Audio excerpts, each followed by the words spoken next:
Welcome everybody, I'm Santiago Nieland and this is The Divine Within, the invisible connection with God. In today's episode, we're going to be talking about the stories that shape us.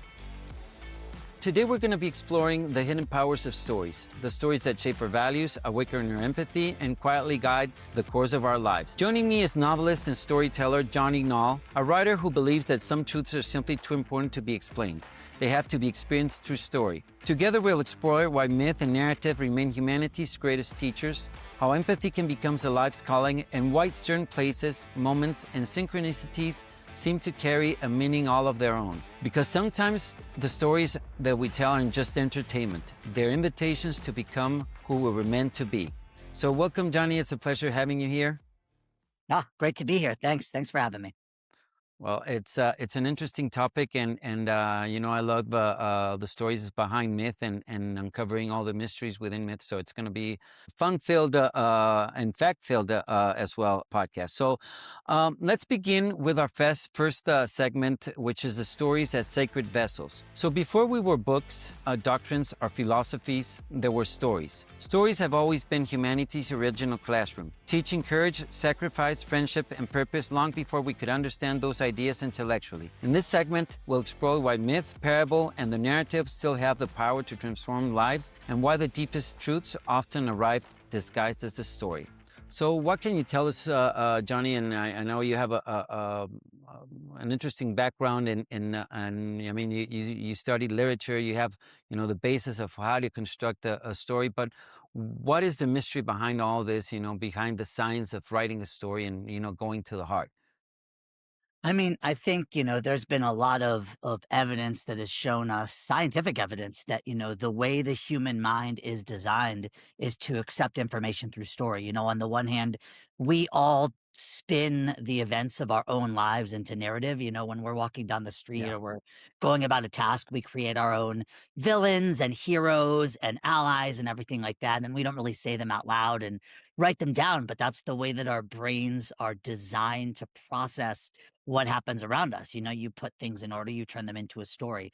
So I think in the same way that we are wired to turn the world into a story, we're wired to receive information from the world kind of as a story in story form. As if you hear a story, it Hmm. creeps inside your mind. It allows you time to kind of process it and remember it and let it kind of live inside you. And that's all day, every day, kind of how I think we're living our lives.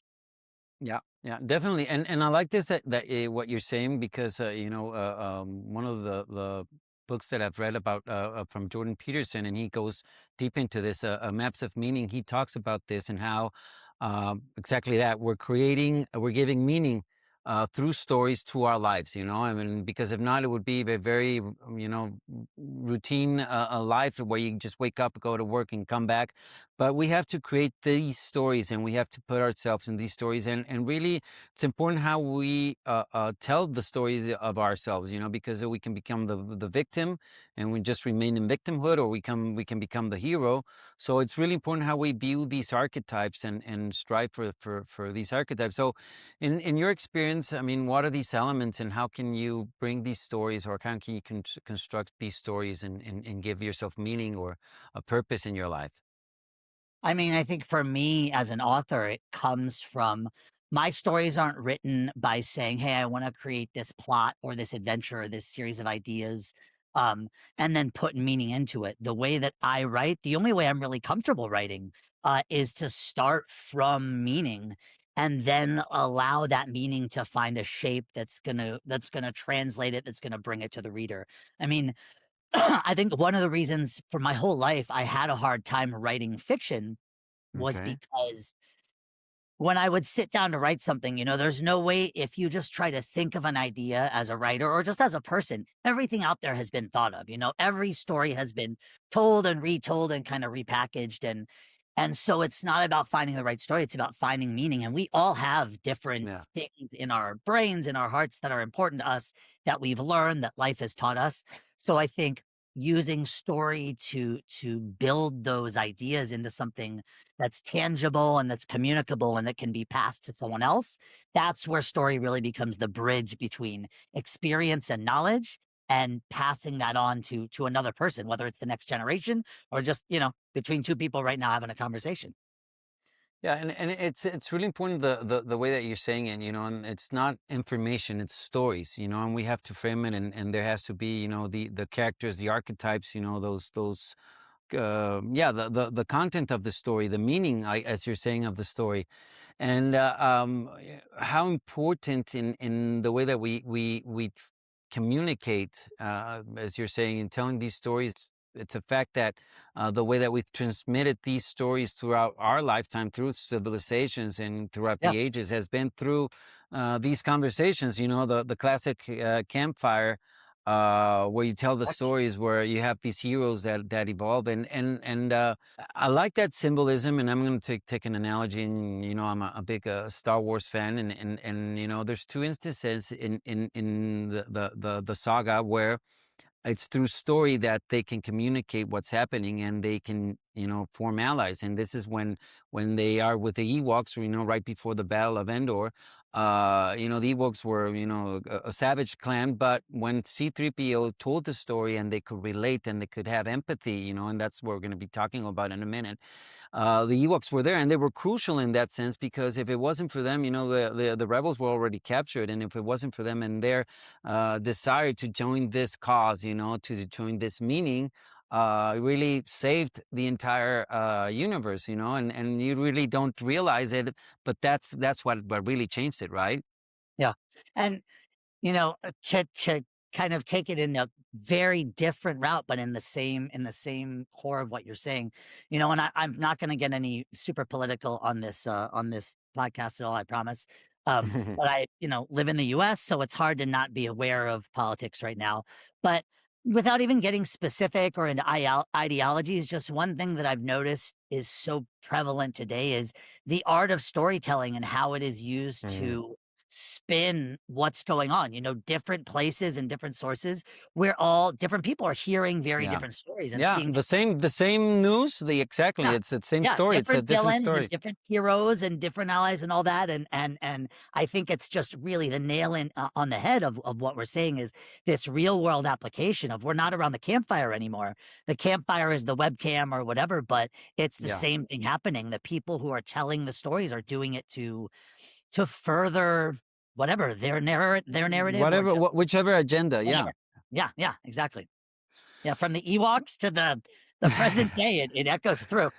Then that's really interesting, and I like that you pointed out this, and how this is a mechanism in storytelling. And I think the one that really can really convey that story, can really put that picture in your mind, and you can live that picture really, is a winner. And this is as a salesman, I've been in sales all my life, and that's what you have to do. The easiest sell is when you understand something and you can really paint the picture, and you can see that, you can tell, and it's really through stories. When something applies, even a product, it can really stand out than just giving them the facts or the technical specs. It's what can this do. So in that sense, how do you think in how we tell stories? And you brought up a very interesting point right now, where I think we're in an age where we kind of broken truth, not broken, but we've kind of, and when in the Yeah, past, we killed God, I think we killed truth, and and yeah, and I believe that truth is universal. You can't have,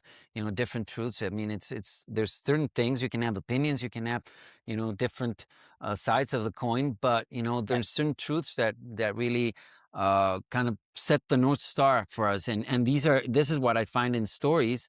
And nowadays we kind of see everybody lost in these, in because of how everything, as you're saying, has been spun by the different Yeah. parts, that you kind of lose your way, right?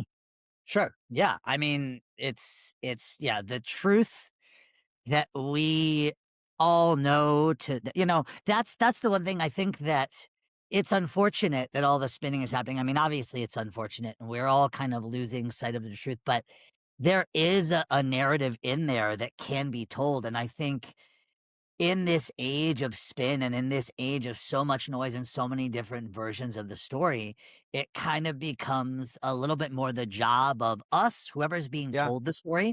We have to be more active listeners than we used to. When it was the campfire, it was like one person, one guy, obviously, it was always a dude, I'm sure. but it was one person and everybody listened. And the same thing in the ancient kingdom, there was one herald and everything like that. And now there's so many that we Yeah, don't have the luxury of just listening anymore.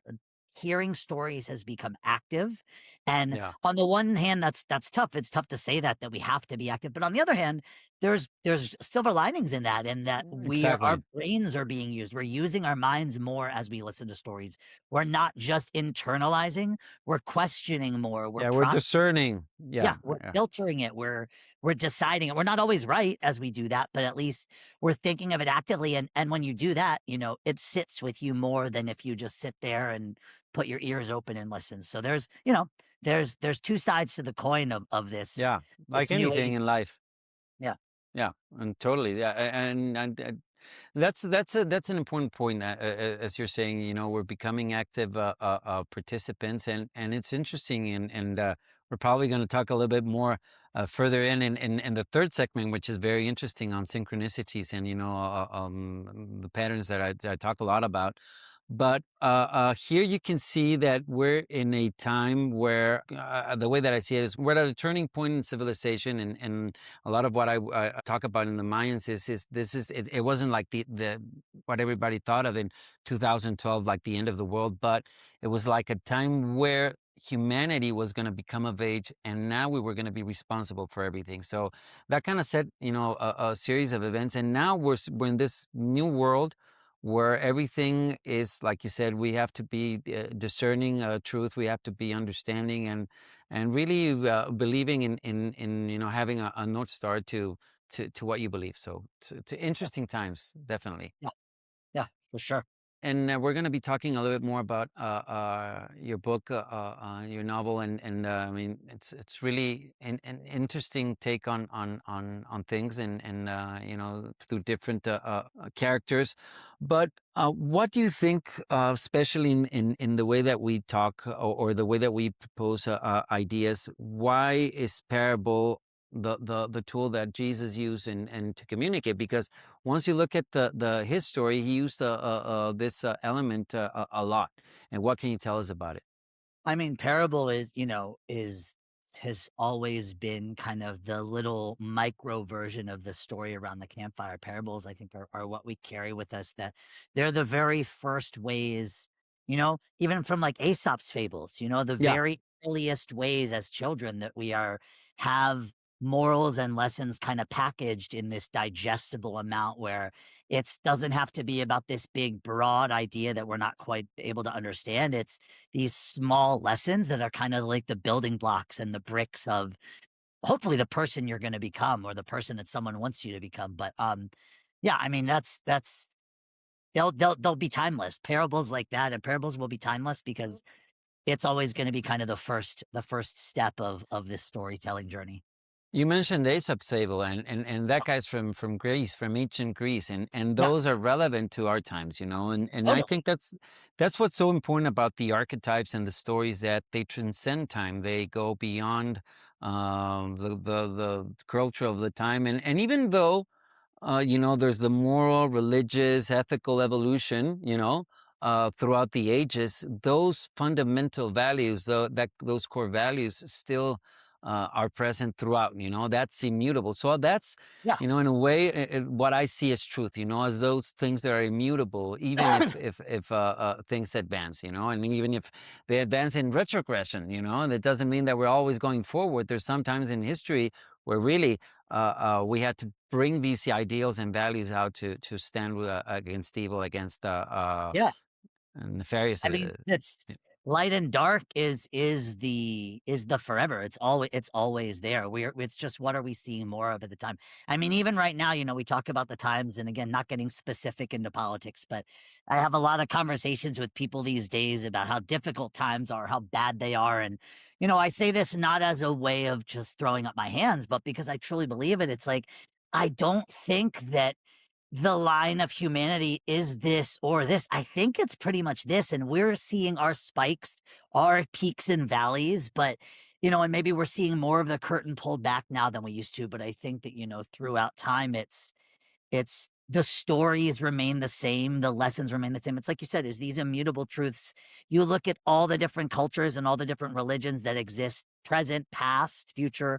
You strip them down of the dogma and the specificity and the time and the place, and you look Yeah. at the actual core, what they're trying to say, what's actually happening. Yeah. They're almost all the same, It's like Yeah. they're dressed up differently, but it's we as humans, no matter where you are, you're gonna find those truths, like you said, those immutable things. And I think finding those immutable things, when you find them, it's a powerful thing. When you find it on your own, not when someone tries to show it to you or tell you. When you find it on your own, it's very powerful. And I think maybe that is the birth of story. That's story didn't come about just because someone was like, "Oh, we're bored and let's tell a story." I think Yeah. it came about because somebody, the first person who told the very first story, found some immutable truth and was like, "This is so important and so powerful and so strong. I need to share this with someone. I need to teach Yeah. people that's because they deserve to know this amazing thing that I didn't know a minute ago." And I can say as an author, that is 100%, this is kind of full circle. The way that my book came about, it was like I feel that finally at 40, whatever, 38, when I started writing the book, I had lived enough life. I had seen Yeah. enough things to be like, oh, I need to share some of this stuff that I didn't know when I was 20. And maybe someone will learn it a couple years earlier than me, but it all starts from those immutable things that you just know Yeah. when they hit you. Yeah. Yeah. Awesome. Awesome. So yeah, Thanks. I think and like I say, in the previous podcast that we talked about, how myth and storytelling, even before religion, because as a kid, it's really hard Yeah. to comprehend, such large concepts as God and Yeah. whatnot. Yeah. But really, values, ideals, good versus evil, all this, I mean, that's how we grow. I mean, we grow with stories and how important that is, as kids, as you grow up and you go into your teens, and then that's where you start kind of questioning your identity, your nature, and you start looking into more spiritual and religious stuff. But really, the fundamentals of a good person, of a good character that are immutable, as we were saying, discovering in this conversation, is they're brought up in these formative years through stories, through heroes, right? For sure. Yeah. Awesome, man. So we're going to close this segment right here. I think this is a great place to start because we're going to talk about empathy in the next segment. So stay tuned. On the Divine Within podcast, we'll share real conversations to help you find a personal connection with God. My goal is to support your faith, growth, and journey toward discovering the divine within yourself. Join us to deepen your faith and spiritual journey.